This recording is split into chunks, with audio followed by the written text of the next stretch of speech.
Hello, everyone, and welcome to Quadrant for Politics. My name is Riley, My name is Matt. and welcome to our podcast where we talk about politics and about all things general in life, I guess. Before we begin, we have a correction from last week's episode. Let's get into that.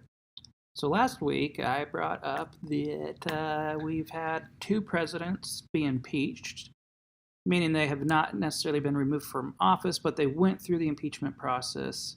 Because the way it works is the House of Representatives gets to impeach you, and then the Senate gets to find you guilty or not guilty.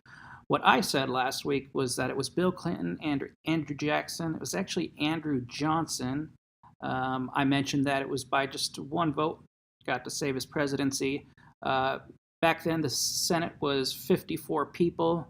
To get to two-thirds, which is the requirement, he would have had to have 36 guilty votes. There was only 35 guilty votes against him. So that part was accurate. It was just the wrong president. So Andrew Johnson was preceded by Abraham Lincoln. It's called Office of Tenures Act that he broke. He fired his Secretary of War, which at the time was against the law because the Office of Tenures Act says you cannot fire somebody single-handedly as the president without the consent of Congress unless Congress gives you the consent to fire them. Now, obviously, these days we know that's not exactly how it happens. That's because it was repealed 10 years after it was put into place. It was just within that 10-year time span Andrew Johnson did that. I accidentally said Andrew Jackson. I apologize. So that's good that he didn't get impeached, because that would be real shitty if he got impeached for that, and then they took back that law 10 years later, because he would still be alive at that point. That pretty much suck. It's kind of like people who are in prison right now for long-term, pot sentences or dealing weed, but now it's legal, at least for us in 7 other states, I think. Yeah. That I'm not going to follow up with a correction. I'm just giving an estimate. Yeah. But anyway, so we don't need to correct everything. I know. Just it was a name. So what's going on with this bag you have in front of you? Okay, so on episode 0, we did the political compass test. That was just our warm-up episode, and we answered a bunch of questions on the political compass test, which is where the name of our podcast comes from. And we only got through like a page and a half of them, and there's 6 pages of them, each one with a varying number of questions. There's 62 questions total, and we figure since we didn't answer all of them, it'd be fun to do one question per episode, one or two. or more, depending if we can't find any topics to talk about per episode. But so I have in this bag, I cut them all up and I put them in here. It's going to be like a draw from the hat kind of thing,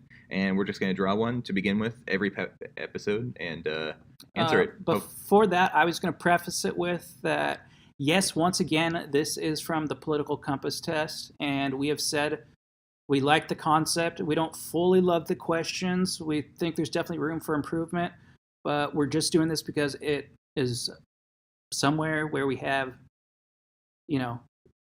we have an origin of topics to talk about that we already talked about in episode 0. We're going to continue with those. Again, it doesn't mean we're giving full endorsement to this test. We just like the concept, so let's roll. Also, if we get through all these questions, we could potentially go to one of the more intense question tests that you found on the internet, and then we just have questions forever. We'll always have questions. So all right, so I want to pick. You want to pick? Okay, we're gonna put this up to the microphone so the listeners can hear. But I got my plastic baggie here. Go ahead and I am turning my head. Well, close my eyes. Okay. Try to grab just one. I'm gonna grab just don't rip all the paper. I'm not gonna rip them.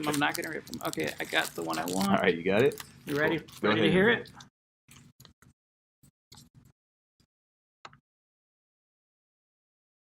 Because corporations cannot be trusted to voluntarily protect the environment, they require regulation. Okay, this is an easy disagree for me. Oh, we got to say the answers to every question is agree, disagree, strongly agree, or strongly disagree. Yeah. Yeah. This is going to be a disagree for me. I believe regulations tend to create a lot of bureaucracy. In some cases, they cost jobs. Of course, sometimes, it's good to have that oversight because corporations are going to be a little greedy because they're trying to get their bottom lines done. I get it. I understand.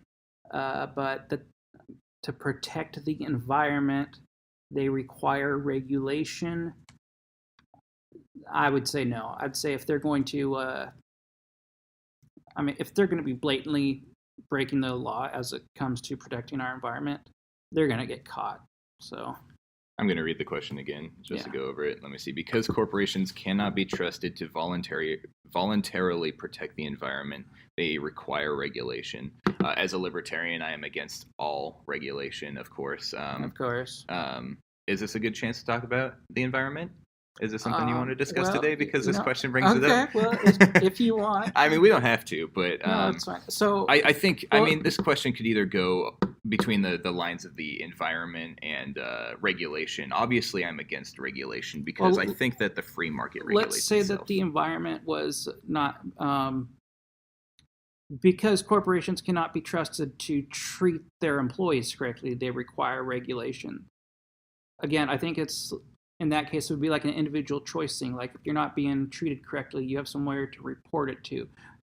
Just like I said here, that if they're breaking some big environmental rule that's going to cause a lot of pollution, they are obviously, you can only break so much even without the oversight before you get caught. And that's just how it is. So adding the extra regulation to make sure they don't get in trouble is essentially the government babysitting them. And I don't think that's a good way to spend the government's time or the tax dollars. And I think in some cases it can even be burdensome to the companies or the employees.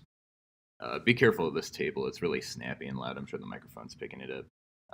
But what I wanted to say about this was in cartoons growing up when I was a kid, like in Arthur or Hey Arnold or something like that, I believe they tackled issues of corporation pollution, and the way they visualized it was always like a big sewerage drain that went directly into the ocean, and they did it in Simpsons a couple times as well. That's kind of just like a general thought that's in my head. And I obviously if that was the situation, if they were just pushing toxins into a lake or something like that, or like the ocean or like our water reservoir or something, I wouldn't want the government to regulate them for that. But that's where the free market comes into place, is if I knew the company was doing that, then I could choose to not support that company until they change their ways or until they go out of business. But what if it's your drinking water they're polluting? Yeah, that's what I would say, is that I would not support that company until they change their ways. Okay, but just you not supporting the company isn't going to get you clean drinking water, though. Yes. God damn it, Matt. Now I have to think about this more. I think that there's other... I mean, we live in a free country, and I think that a free market would provide another source of drinking water. Well, that's a problem that reaches into an overarching thing of what's a government facility, and I believe in the entire country, water is considered a human right or like a government facility. Like you can get water, and yeah, we pay for it, but I don't know. I don't have a whole lot of. Well, but if I can't drink my tap water, I'll get a water filter or I'll drink water bottles. That's what capitalism does for us. Well, and I could go back on the what if, because the poorest of poor people are depending on tap water. But the fact of the matter is that it kind of depends on what you say regulation is, because is regulation like, oh, hey, Mr. Policeman, look at the brown stuff coming out of the pipes, and then it gets traced back to the corporation. That's not like regulation. That's just common sense laws, and then individuals reporting them. I do believe in some form of government, obviously, Riley. So, I think having the police there, and then, to bring that up to the proper authorities, the water district or whatnot, and then could go up whatever channels it needed to until ultimately the company was fined and made to make the drinking water. So you think the companies should get in trouble by the government if they're polluting the drinking water? Well, when it says regulation, what I'm saying is I don't believe in, let's say, the company has to add something to make sure that, there's this 5% chance that the water is going to get contaminated. But if they add this thing that costs millions of dollars, they are going to have no chance of the water getting dirty. Like, should they be required to have that? Like, should government have that much involvement? No. But should we have basic common sense laws that, like, you're not allowed to contaminate our drinking water if you're a company, or you're not allowed to just throw your garbage everywhere. There's certain processes and things we follow in daily life, and it's kind of called the rule of law. And I do believe in that, and I believe if somebody wants to report it, that's fine. I just don't think the government needs to be setting policies for corporations specifically. And I think in general, it's just illegal pretty much to pollute drinking water. So if a corporation's doing it, then if I'm going to get fined for it, they can get fined for it, Well, there's two different things. I didn't think that we'd be able to go on this question for so long, but there's a couple things about that. The first thing is about pollution and litter. You brought up litter. As a libertarian, I believe in privatizing the roads, and people say if you privatize the roads, who's going to pick up the litter? Well, it's like the people who privately own those roads are going to take care of their own roads, and when you're driving through roads, you're going to be paying tolls to use those roads, but they'll be really clean. And if you find a road that's really dirty, then you'll have someone to complain to about it. Whereas right now, if there's something wrong with the road, you can complain to City Hall or something like that, but they're not going to do anything about it. So wait, are you just so what if somebody in this privatized situation of the private road takes their empty McDonald's bag and just throws it out the window? Yeah. Are there still police in the system of yours that could stop and talk to that person? Not for littering, no. I believe in police. I'm still debating whether or not I should believe the police should be privatized. That's a whole other discussion. That's a whole other, yeah. But yeah, I mean, lakes and roads, I think, should be privately owned, and studies show that things that are privately owned are taken better care of than things that are government owned, because the government, we can't trust them to do anything right. Well, yeah, it's like my mom. She used to pay a certain amount, like a certain $15 a month tax or whatever that she got billed, and it was for the city to come by and what was it? It was something, they did something like cleaned up the ditches next to the house, or they did something on the street. But my mom said, yeah, I pay the $15 every month, and so does everybody else on this block, but they never come by and pick up the shrubs or whatever it was that they're supposed to be doing. Yeah. So, yeah, I mean, I get the frustration there. Mm-hmm. But another thing I wanted to bring up about this was the question is, because corporations cannot be trusted to voluntarily protect the environment, I disagree with that, because I think that the whole job of corporations is to keep their customers happy, because their customers is where the money comes from. We are the customers. A lot of people don't realize that in a free market, in a capitalist society, it's the customers who have all the power, because we're the ones who can protest and spread our word to get other people to stop shopping at places. But the fact of the matter is, we can't even trust government to give us clean water. I mean, look at what's been going on in Flint, Michigan for years now. They still don't have clean drinking water, as far as I understand. They in Flint, Michigan, they still have to drink bottled water, and it's like, that's a poor area, and those people are drinking bottled water, and they're probably filtering their water, and they probably have to go through a new filter like every week because they have lead in the fucking water. Yeah, I gotcha. I don't have anything else to add. I'm thinking this question went by pretty quick, and it was kind of stale. You want to do another one? I'm cool with another one, yeah. All right. Just for reference, I said strongly disagree because I am against regulation. I said disagree because I'm a common sense person who believes we have to have a little bit of government. Okay, picking one more. Come on. These aren't mixed up very well. They're fine. The papers are all stuck. How am I supposed to truly get a random one? I'm going to get this one right. Hold on. I hope this isn't too loud for the listeners. They're fine. Oh, okay. This is slightly more interesting. Making peace with the establishment is an important aspect of maturity. My answer will be agree. Let me see here. Making peace with the establishment is an important aspect of maturity.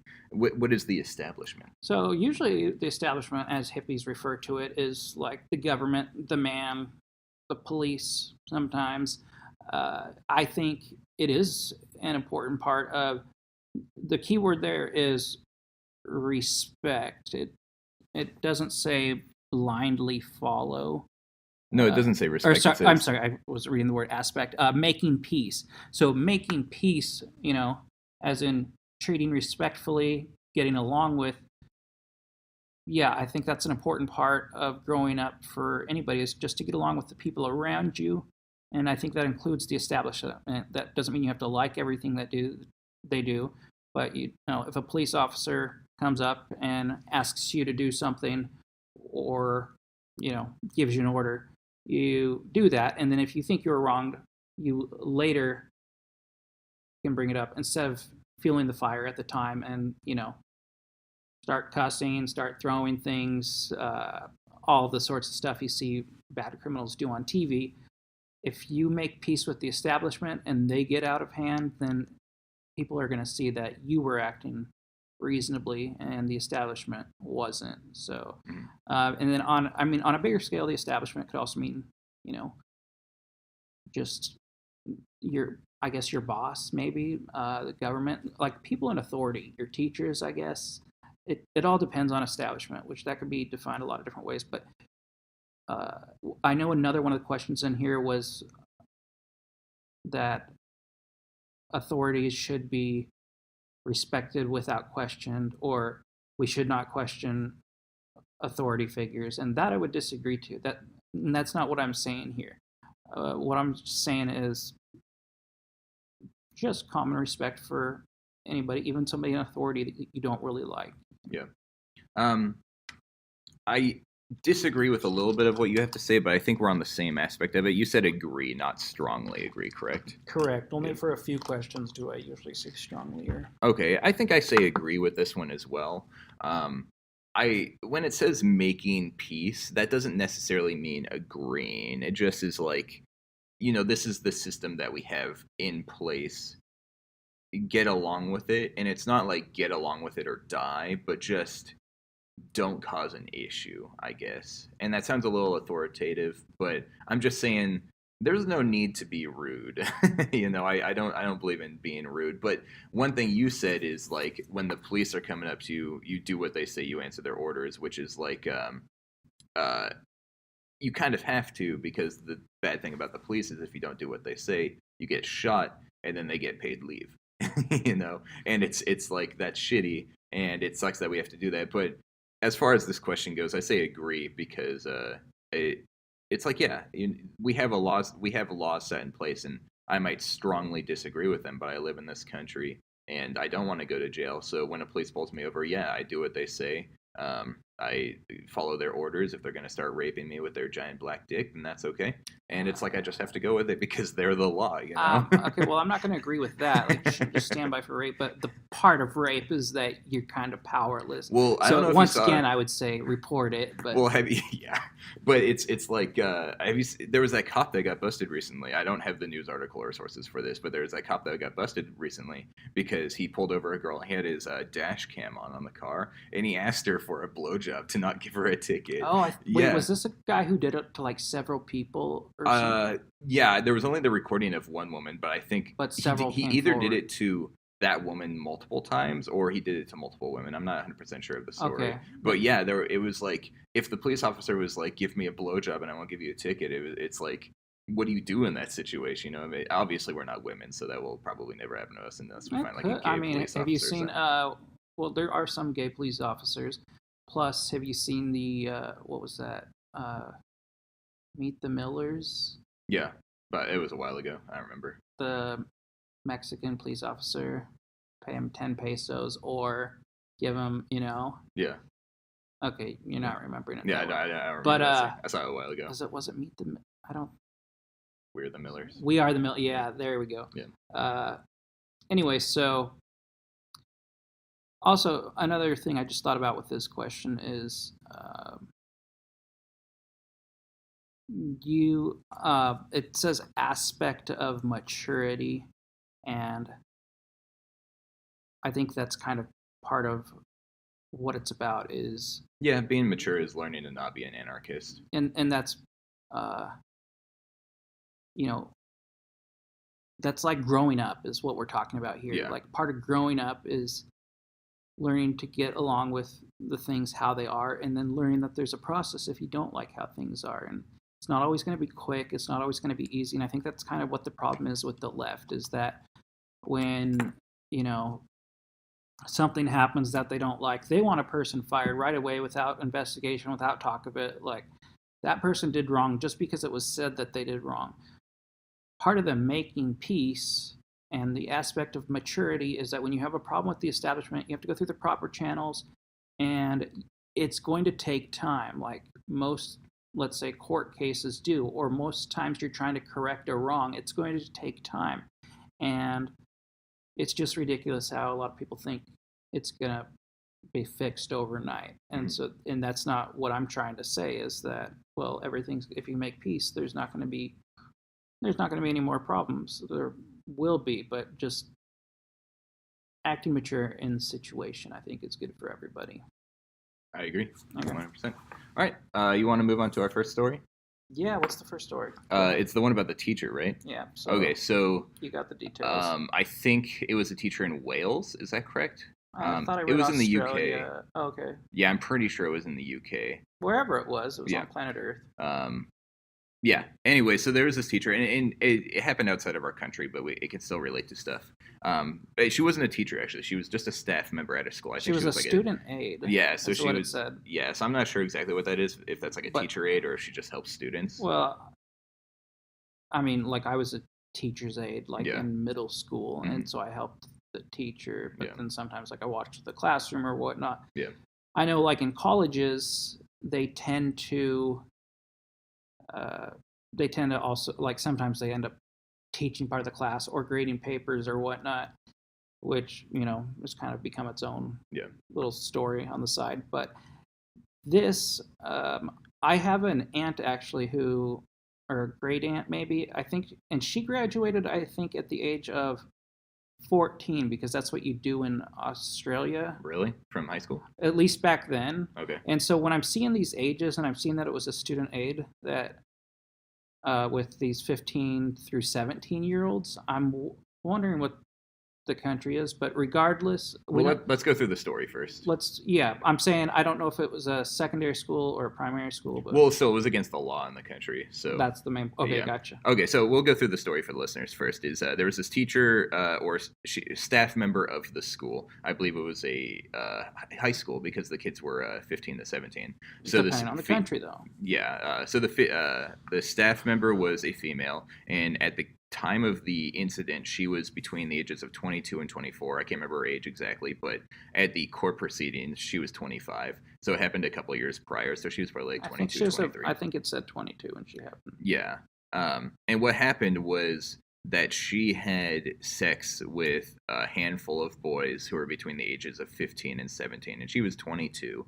And the sex was consensual, I'd say, but then it turned non-consensual, and it wasn't necessarily rape. Like, these boys weren't holding her down and raping her, but they were, like, threatening her and making, like, really intense jokes about her. And the way they were threatening her was she was texting them, and a lot of this that came out in the court was text messages that went between this girl who was the student aide and the students.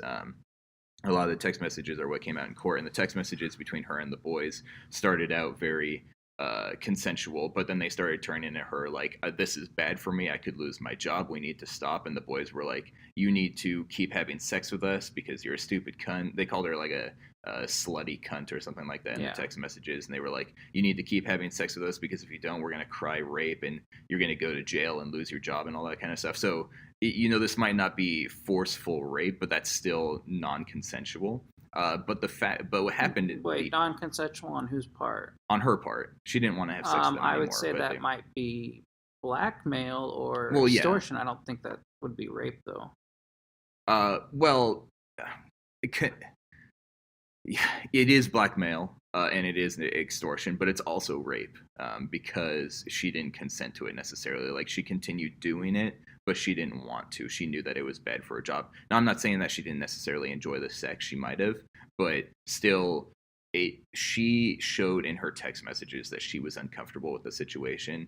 And in these days of women's rights, we need to know that no means no kind of thing. So as a feminist would describe it, that is 100% rape.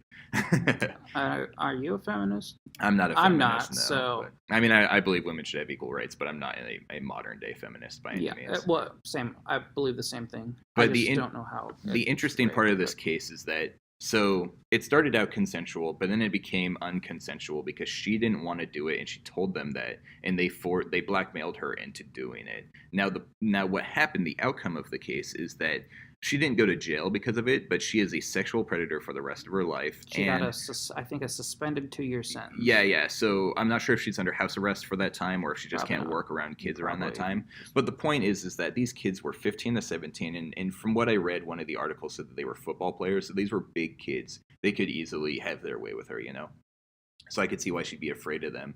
But the point of the fact of the matter is that they were 15 to 17 years old, and she was only 22. She was not that much older than them. And they were the ones who were blackmailing her and extorting her into having sex with them.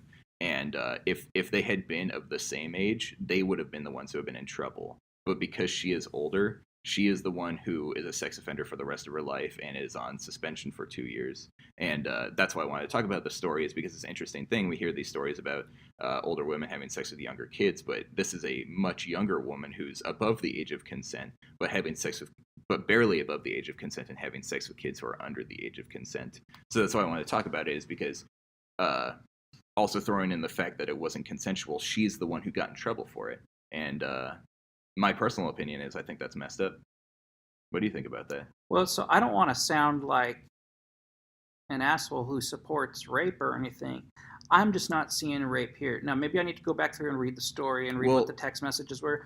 I'm seeing that she allowed the fact that they were making threats to determine what she was going to do going forward. Yeah. It sounds like the only reason she stopped was because she was scared about losing her job. And then the only that's why she wanted to stop, but she and then the only stop. reason she continued, well, first it was consensual, and then she said, I could end up getting in trouble, and then they said, you're going to keep doing this, or we're going to get you in trouble.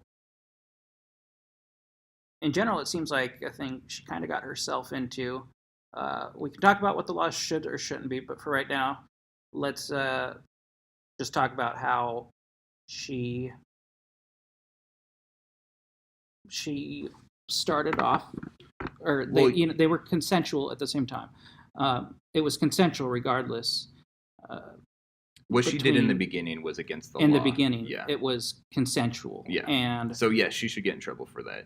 I don't think I am against that law, but what she did at first is against the laws as we know them now. And at this least is where you and I are going to disagree, is listeners, as we've told you before, Riley is very much libertarian and sometimes to a very concerning point. And I am also libertarian, not as much. I'm not a self-labeled one. I just say I fit into that category.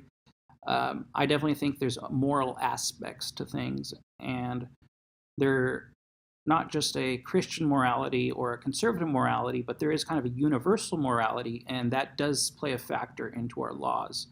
And so I would say it's pretty obvious that if a 10-year-old wants to have sex with a 25-year-old, it's the job of the 25-year-old to say, no, that's not okay, you're too young, because the 10-year-old cannot cognitively make those decisions for themselves.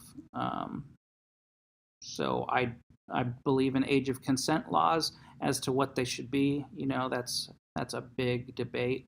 Let's see, there was a difference between 15, 16, 17, 18, 19, 20. 7 years between them, one of them being 15, 3 years from adulthood as we would consider in America, one of them being 4 years into adulthood. So those are pretty opposite sides of the fence. I don't know. What do you think? Well, my thought on this is there's two things.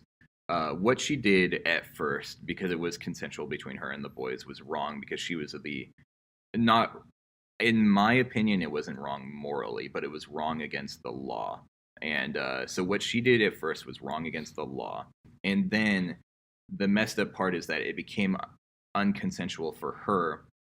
And so these boys were essentially forcing her into having sex with them.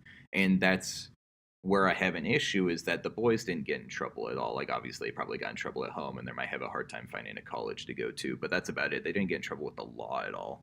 And so I think that this is in favor of my idea of lowering the age of consent, is that if we had, the youngest kid was 15, if we had lowered the age of consent to 15, and he's obviously ready to have sex, he's having sex with this 22-year-old woman, it was consensual between him and her, and then he was part of the group that was forcing him to continue to have sex with them. So this 15-year-old is clearly mentally and physically ready to have sex. So I think if we lowered the age of consent to 15, this wouldn't have been an issue. Why is he mentally and physically able to at 15? Because he was having sex with her, and because he was forcing her to have sex with him. So, but if a 10-year-old has sex, does that mean they're mentally ready to have sex? I think 10 is too young. I think my idea of ready to have sex is probably 13, 14 range.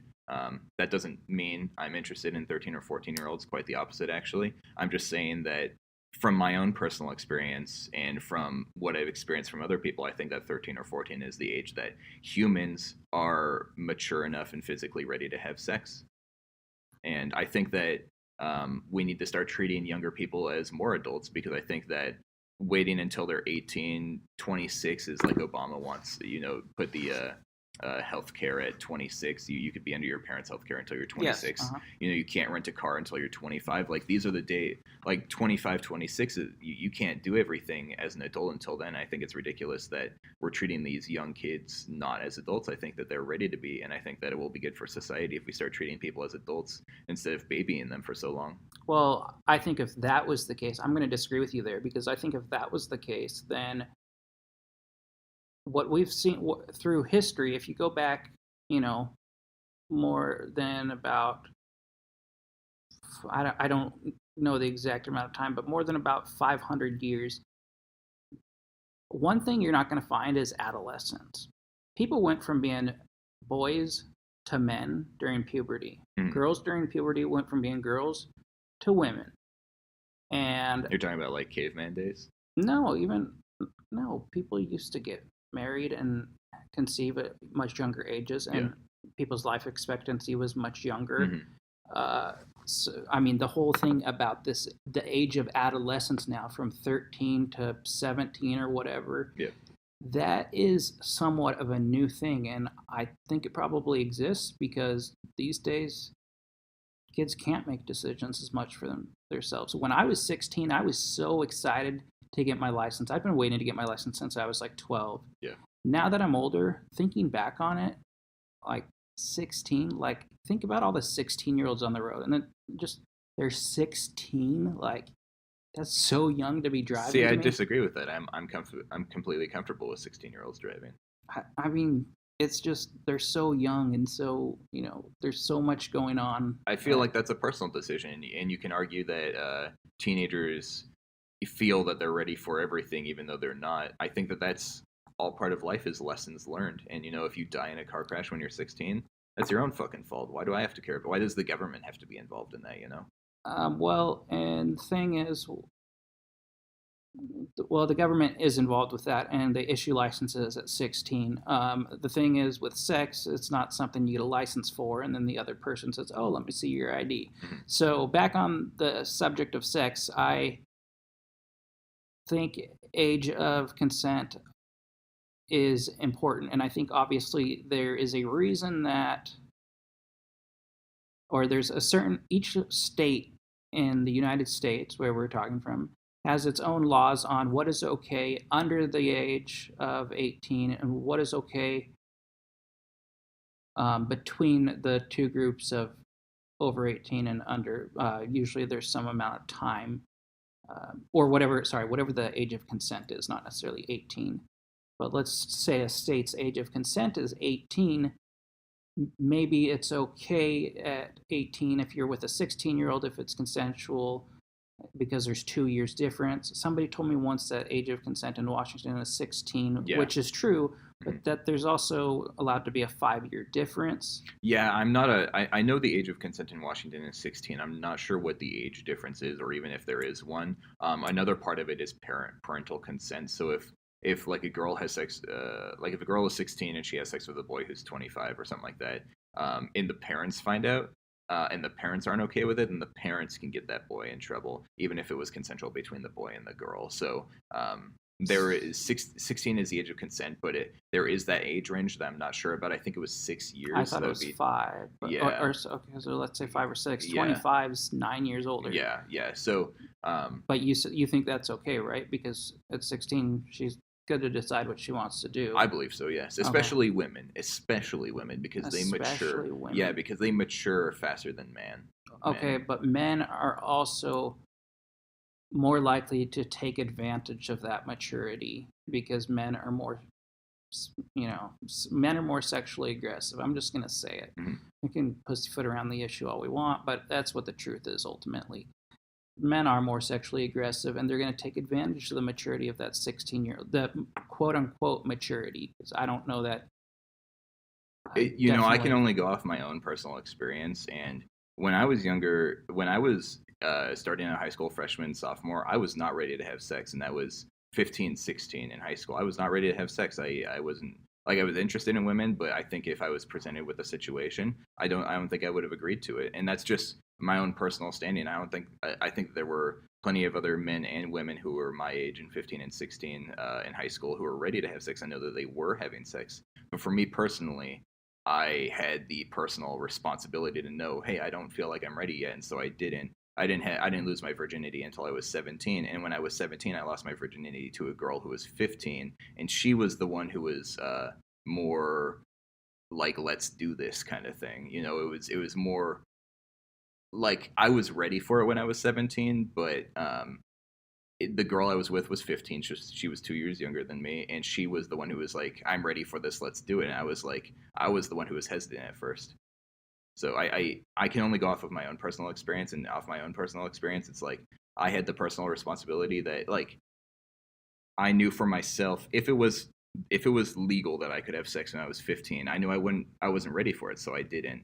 And that's a huge part of my thing, is I think that the law shouldn't stop us, shouldn't control us, because everyone's ready at different ages. Okay, so if you're 15 and you're ready, or if you're 17 and you're ready, that's fine. It doesn't mean that somebody in their 20s should be able to take advantage of you just becoming ready. See, I don't think it's taking advantage. I think everything I'm discussing is talking about consensual sex, obviously. And I think that if a 16-year-old girl is with a guy who's 25 or 29, 29. Yeah, I mean, if you talk to high school girls, they always brag about dating older guys. Yeah, well, some of those are lies. Well, yeah, but the point still stands, is that they are interested in older men when they're 16, and if they have sex with a guy who's 25 or 29, it's like, if they have sex with them and they feel like they're ready, and if they're consensual through the whole act of sex, then that's fine. If they start having sex with the guy and then they feel uncomfortable, then the consent is gone, so that's when the guy needs to say no. How long afterwards, after the woman becomes uncomfortable with it, you think the guy has to stop? I think it's a right away. I mean, it's if the guy, I think a respectable man, if he sees the woman is uncomfortable, that he would stop and be like, hey, are you okay? But definitely, if a woman says, I'm uncomfortable, I don't like this anymore, that he should stop right then and there. But sometimes you are really into it, and you can't exactly stop right at the second. I can stop right at the second. Okay, well, if this is the final second. Okay, like if you're like about to blow. Yeah. Like, I'm just saying, isn't it like, would you ever, if you're on a jury, would you convict a guy because the woman said stop and he didn't stop for 4 seconds? So let's count. 1, 2, 3, 4. 4 is a long time, yeah. 4 is a long time? Yeah. I would say, like, if I'm literally about to bust my nut and she says stop, that might, I might have to go for 2 more seconds because I can't just stop in that exact moment. But that's, I mean, we're getting into more of a consent argument instead of an age argument. I'm just saying that the government shouldn't be in control of us. I think that people need to have more personal responsibility. And if a 16-year-old girl has sex with a 29-year-old man and regrets it later, that's on her. That's not on the government. That's not on the law. That's not on taxpayers. It's not on the man who shouldn't have been with a 16-year-old to start with. No, why can't he be with a 16-year-old? Because that age difference wouldn't matter when she's 50 and Okay, he's what if 69. he wanted to be with a 13-year-old? See, the age of consent is still hazy for me because I'm not 100% clear on it. I don't have all the scientific data. But yes, for me, 13 to 14, as of right now, my current understanding of human sexuality is 13 to 14 seems about the right age for the age of consent. Well, because below that, about 12, 11, that's considered pedophilia. And then there's something considered like 13 through 15. Well, anything under 18 is considered pedophilia by society in general. Pedophilia is pre-pubescent. I'm not talking about the scientific definition. I'm talking about if you have sex with someone who's under 18, people will call you a pedophile. But yes, I think 13 to 14 is about the age of consent, especially for women. I just think there's too much room for people to take advantage, mostly men to take advantage of younger women. I think that's why we have these laws. And, if it works out and she doesn't have a problem, he doesn't have a problem, it doesn't get reported to the parents, it doesn't get reported to the police. I'm not saying we need to have cameras in everyone's room. I'm just saying that there are reasons for these laws, and it's usually to protect people who cognitively cannot make up their own mind. I want to understand what you mean taking advantage of. I don't mean necessarily pressuring her into something she doesn't want to do. That could be part of it. And I definitely don't mean forcing her to do something she doesn't want to do. Taking advantage of the fact that a teenager of 14 or 15 thinks they know what is good and right for them, and they usually don't. And a 25-year-old shouldn't come along and say, hey, baby, let me treat you right, because that's why the penalty is on the adult, is because they should have known better. They are in that role too. But you're throwing out, what if it was a really good experience? I'm not saying not that the sex was good, but what if a 16-year-old is with a guy who's 29 and they have a really good sexual experience and then they have a long, healthy, happy relationship? Well, because we're on this, you can't have the good. You can't have the bad without the good. Because we're on this teacher topic, there in our own state, there was Mary Kay Letourneau, who was a 7th grade teacher who had sex with her 12-year-old student, and she was in prison for 7 years. And when she got out, they continued. I don't know if they're still together or if they ended up breaking up. But if they ended up breaking up, it was real recently. They were together a long time into his adulthood. Mm-hmm. This happened a while ago, and I'm kind of feeling like they might have broken up. I kind of remember the story, but yeah. Yeah. So anyway, you're absolutely. And she went to jail, and they promised to love each other while she was in jail, right? And I guess it happened, yeah. And they loved each other afterwards for years. I think they had 2 kids together. So there was obviously something there that worked for them. That's excellent, and that's great. And maybe it's the fact that she was a woman. He was a guy. I don't know, because I think we're a little differing on the 2 ideas of the maturity, because women might mature faster, but I think guys want sex sooner. So I might disagree. I disagree with that. I think it's more of a society thing where we think that guys are the horny ones, but women are just as horny as men, if not more in some cases. But their bodies definitely develop faster than men's. That's why women are taller in the middle school and early high school days. Yeah. But anyway, so it worked in that situation for and you don't think that that's that is an exception to the norm. A factor that we are ignoring here that I don't really want to talk about very much is that she was his teacher, and in the case that we were talking about, she was the student aide. And so that's kind of a different aspect where the person if they in get fired, authority. Yeah, well, the authority is a third aspect to throw at it, but the point I wanted to just throw out there briefly was because they work for this institution, they can lose their job for that. And I'm okay with that, because if the institution feels like what the situation was inappropriate, they have the right to fire them. Even if it's a government institution, it still runs like a business. So what if the parent thinks it was inappropriate? Are we talking about getting fired, or are we talking about going to jail?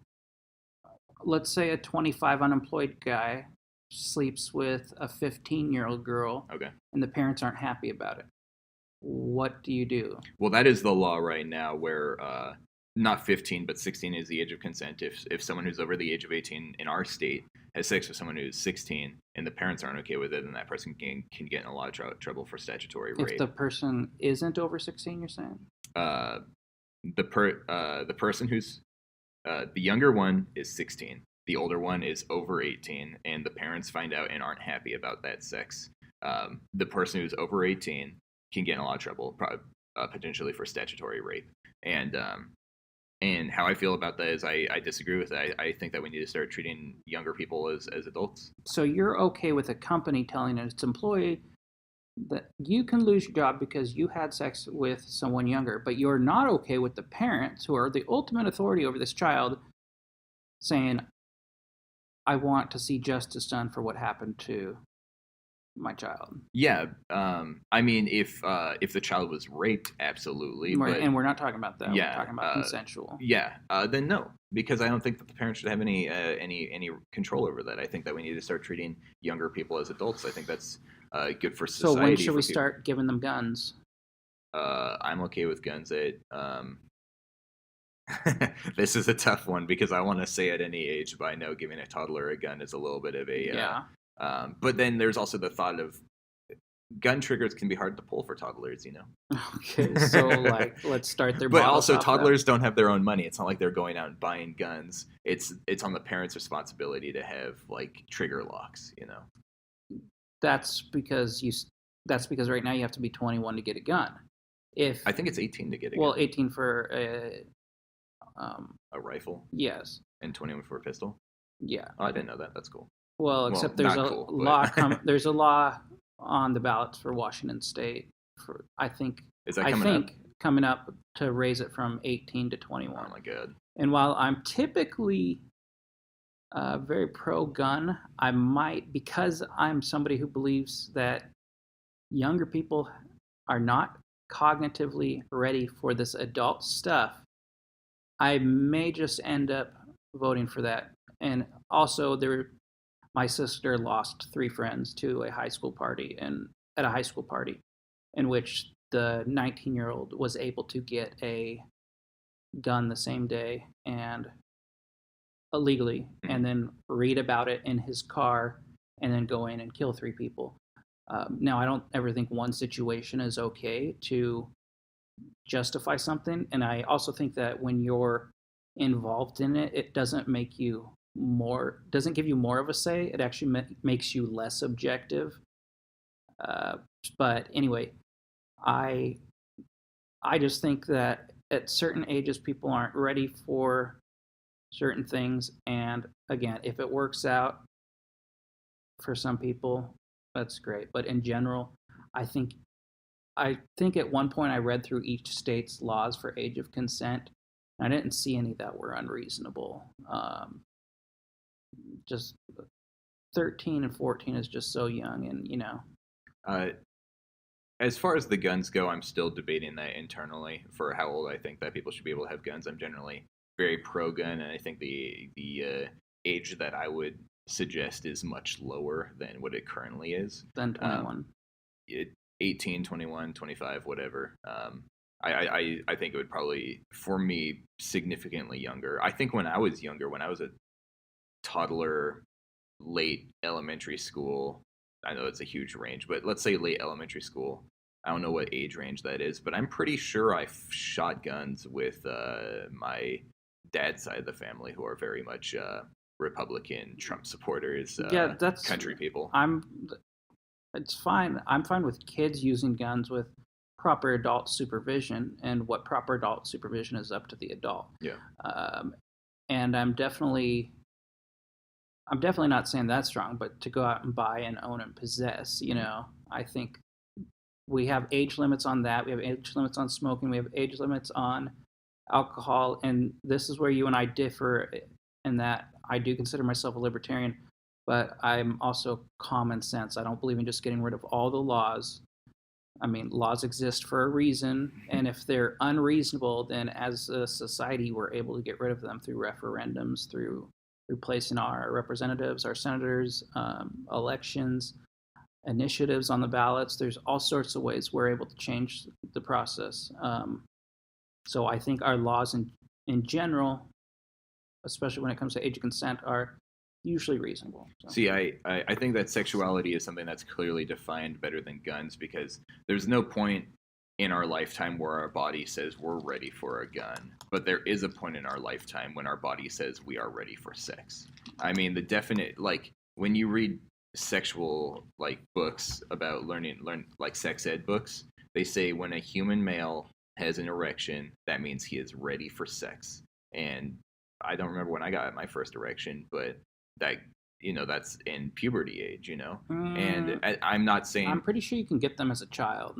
Yeah, I wouldn't be surprised about that. Because I feel like I remember. I mean, I don't want to talk too much about my personal life. Like, you're talking about when you lost your virginity and her. Like, I'm not going to be as much of an open book, but I feel like as a kid that happened to me, like, before I knew and could understand what it was about. So I would call BS to that one thing. Well, and then there's the, as a libertarian, I strongly believe in personal responsibility. And I think that a part of personal responsibility is knowing when you are ready for things.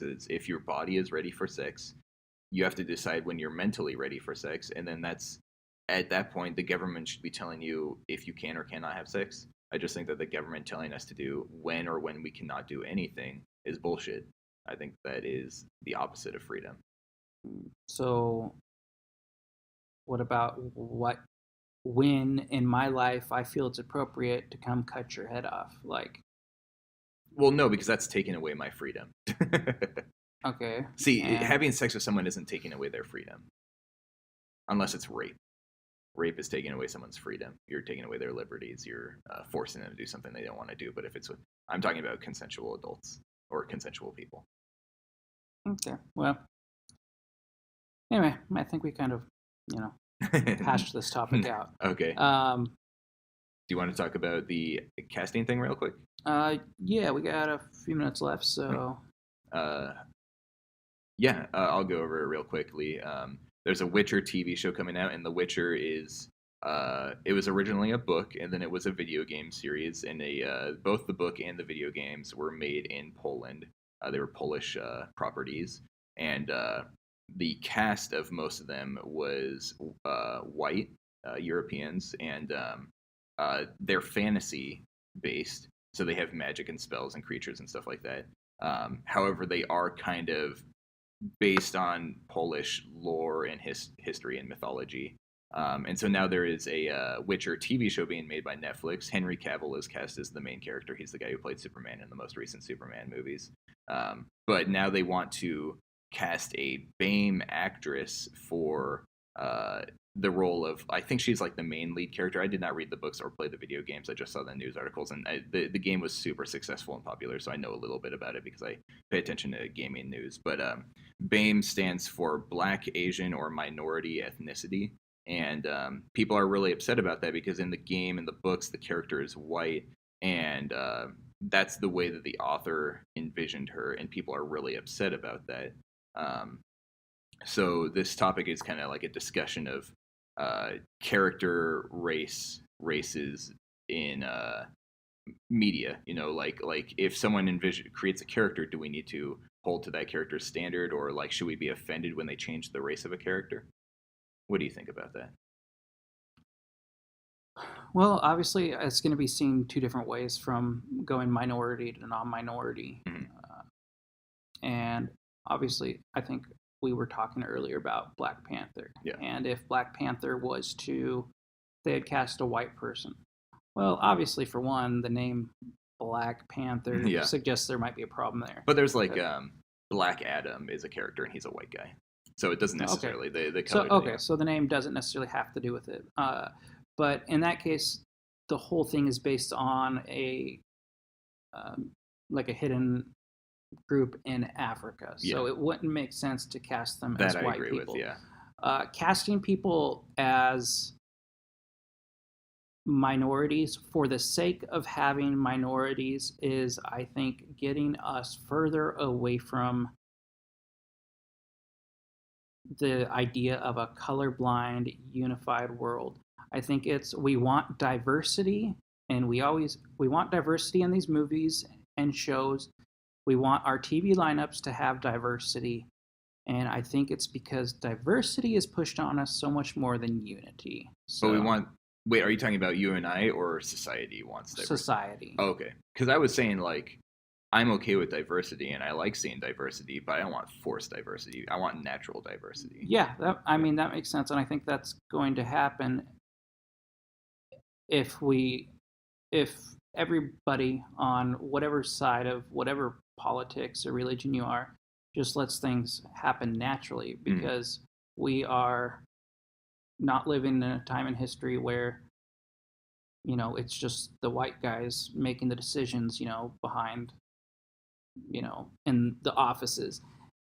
And I know some people disagree with that and say, well, blah blah blah is whatever percent. Well, it's it's that way because that's who we elected or that's who got the job, whatever. My point is that it's no longer just white people who are able to make decisions. And I think I agree with you on the forced minority. And when it's too forced, it becomes obvious. And so you said they were replacing how many characters? They were making several characters, or just? As far as I'm aware, just the one character who's a main character. But they're seeking that person out. Like, if they would have just done... They are looking for a minority. Yeah, so, I mean, I think the looking for the minority, like, I think if they would have had a casting call for, whatever the show is, or just thought about what they wanted their characters to be, and somebody said, hey, like, I think it would be cool to have, like, black elf with purple hair, and it's just because that's what you think would be cool. Yeah. That's one thing, but when you're doing it just because you're like, we need diversity, it's like, that's just when liberalism starts to get to us, and it becomes too much. It's overdone, and it's never going to make us more unified. I am definitely somebody who will always say that I'd rather hear about unity than diversity, and diversity is not bringing us any closer to unity. So yeah, I agree. I think that the forced diversity, as a matter of fact, separates us a little bit more. But my issue with this situation is that they are looking for a minority actress specifically. I think they should look for the best person for the job, and if the best person for the job was a minority, then I would be okay with that. Also, I said, I don't know The Witcher too well, so I don't know the character's background all that much. And if the character has a background that makes her specifically white for some reason, then she should be a white character, just like Black Panther should be black because he's based in an African nation. Well, exactly. And if you have a show where, you're raising a family and it's a white dad and a white kids, but they haven't cast the mom yet, you're not going to bring in a black or an Asian woman. You're going to bring in a white woman because you've already found the characters and they match. If had it been, white dad and then they cast 3 half black kids, obviously you'd be looking for a black mom or whatever the other half is at that point. Some things just fit together, and when you try to shove them together, it doesn't work out, and we can see past that, and it looks really forced. And so good discussion. Was there anything else you wanted to discuss before start closing it? Well, we actually stayed like it, under an hour, which I think is good. 58 minutes right now. So next week, Riley doesn't know this, everybody. I'm bringing this up to him right now, but we are going, or not next week, whenever we record next, Riley's going to be playing a game. It's going to be called Trump, Obama, Bush, or Clinton. Okay. In which I will give quotes or facts, and Riley will have to answer which president it is that I'm referring to. Okay, I'm excited for that. We're going to do that. And then also each time we do a new podcast, we're going to start out with the bag of thoughts. Unless there's any corrections from previous weeks, then we're going to do bag of thoughts. And then we're also looking to you guys to see if you have any ideas for any new interesting segments. Of course, we always want to have good banter back and forth. Love having disagreements, but ones that we can get along with. So if there's anything that you guys want us to talk about, if you have anything to add about what we have talked about or any ideas for an interesting segment, please contact us at quadrant4, the number 4, quadrant4politics@gmail.com. And at this point, we aren't getting any emails, so if you send us an email, you will most likely get read on the air. Yes, and if you send us an email or any information, if you want it to be anonymous, you have to let us know that. And if you want to use a different name or a username, we have to know that. Obviously, we're not going to give out people your address or anything, but we're going to say... if they send us an email that doesn't have a name on it, I'm not going to read the email address that it was sent from. Yeah. So if you just send an email without a name on it, we won't read the name anyways. Yeah, but if you have one, say, sincerely Sam, we'll say, Sam brought up, you know.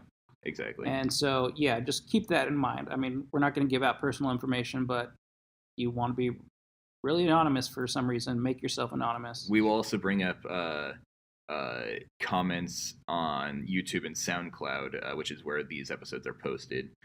So if you post a comment on YouTube or SoundCloud, we can read it on air, and that can be just a comment, suggestion, or a question. And if you post it on YouTube or SoundCloud, we will read your username unless you specifically request that we don't. Is that cool with you? That sounds good to me. Unless because usernames are usually pretty anonymous anyways. Yeah, and they're not like an email address. If you're saying we will or we won't? If on YouTube or SoundCloud, if someone sends us a comment, we will read their username. Yeah, because if they say, "Hey, you guys suck because of this," and it's like from Buddy Fucker 2001, or I love the environment and the whales and whatever, all that stuff, then we're gonna call you out by your name and say, "Listen, give us better reasons why we suck," or whatever. Yeah. So, so if you email us from, or YouTube us from social justice warrior lover of the world, and you have negative things to say, we're probably going to make fun of your username. That's just how it is. So cool. All right. That's anything everything? else, Riley? I guess I'll do the outro or the sign off. Yeah. Cool. All right. Well, thanks for watching our podcast, Quadrant 4 Politics. Send us an email. Give us like, subscribe, follow, heart, comment, share on YouTube or SoundCloud. And we appreciate you listening to our full podcast. We'll see you next time. Bye. Take care.